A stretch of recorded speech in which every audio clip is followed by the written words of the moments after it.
Our brothers, the Taliban,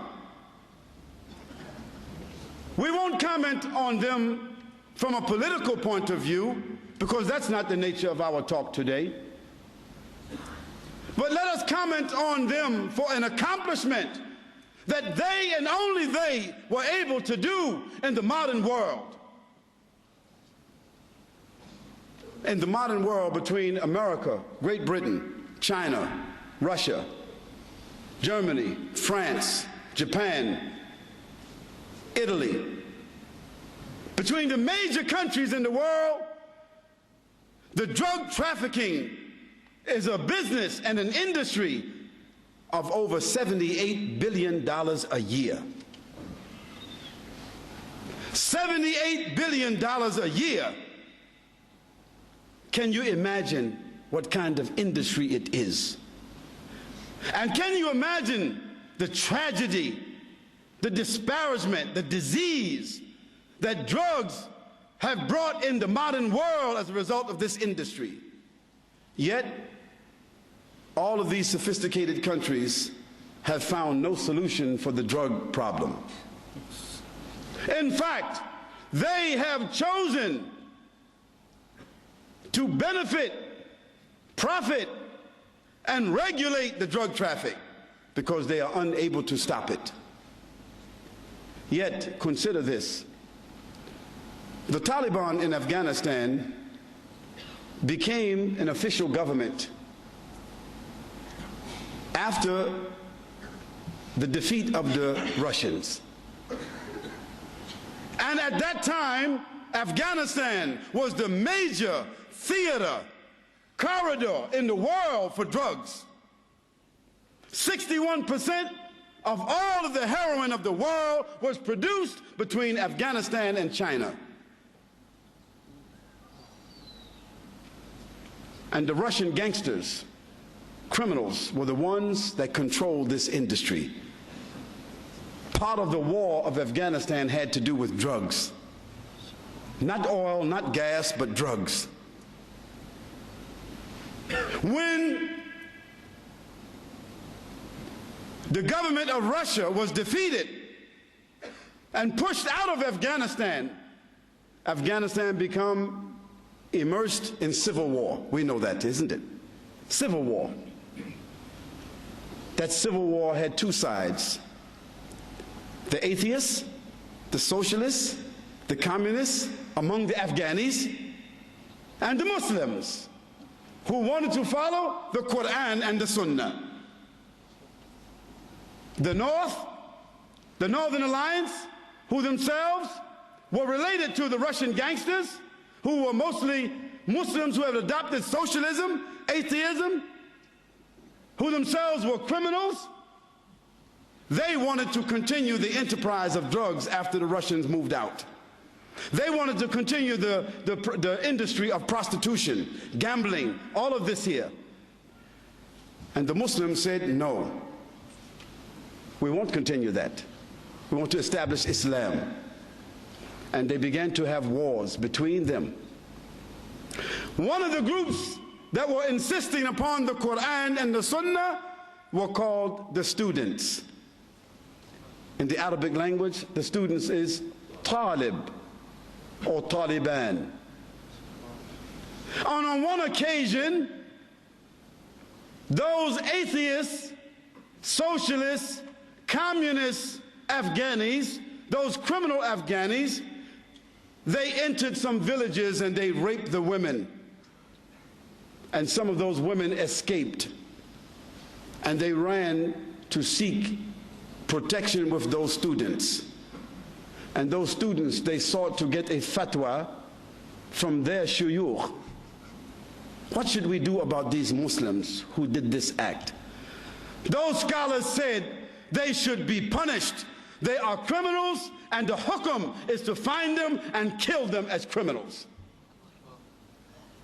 Those students then took their weapons and gathered themselves together as a group and called themselves the Taliban, and they began to seek the honor of those women who were raped.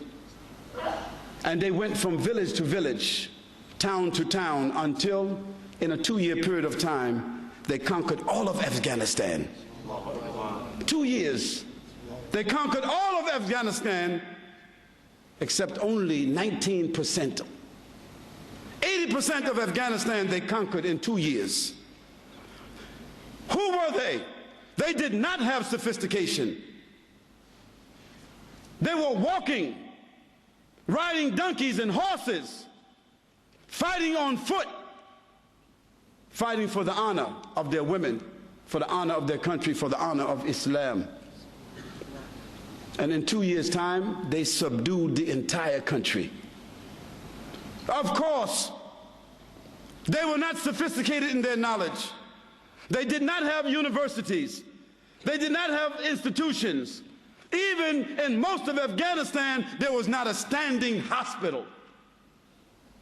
But they established what they called the Islamic Emirate of Afghanistan. The only standing Islamic Emirate in the world at that time.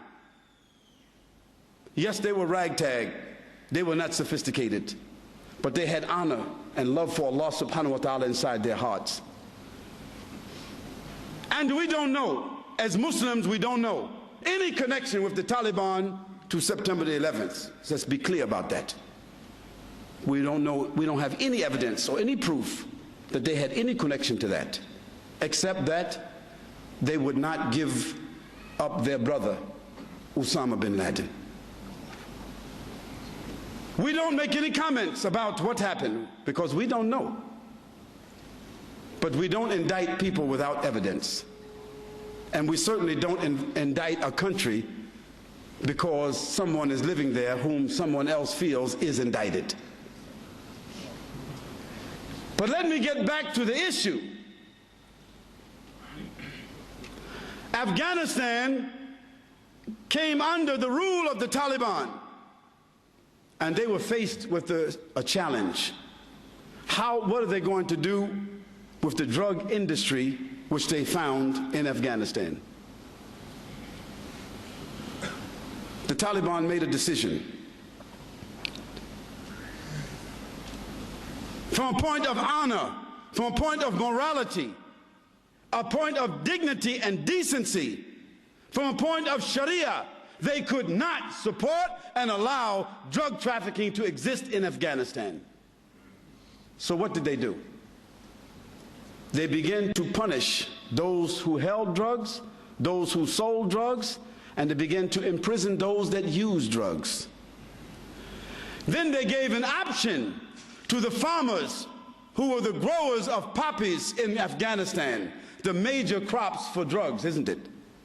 They told them, we will give you the land where you are growing the poppies. You take the land, but you must grow another crop. You must grow a different crop. But if you don't grow another crop, then we will bury you on that land. That's the only option they gave them. In a year and a half after the fatwa came about this issue, a year and a half, the drug trafficking and the growing of drugs and the manufacturing of drugs in Afghanistan was 3%. How did an unsophisticated group of students, without government, without sophisticated institutions, how did they do this? How did they eliminate an industry which represented 61% of the source of drugs in the entire world? How did they do that? They did it from their iman. They did it because they were affected by the Quran. They did it because they were affected by the behavior of Muhammad sallallahu alaihi wasallam. And this is why I say, as an example, that Islam, and only Islam, has the properties by which to affect the human being's consciousness, to design and regulate his morals, and even to regulate governments, so that even governments themselves are forced to adhere to rules of decency and dignity.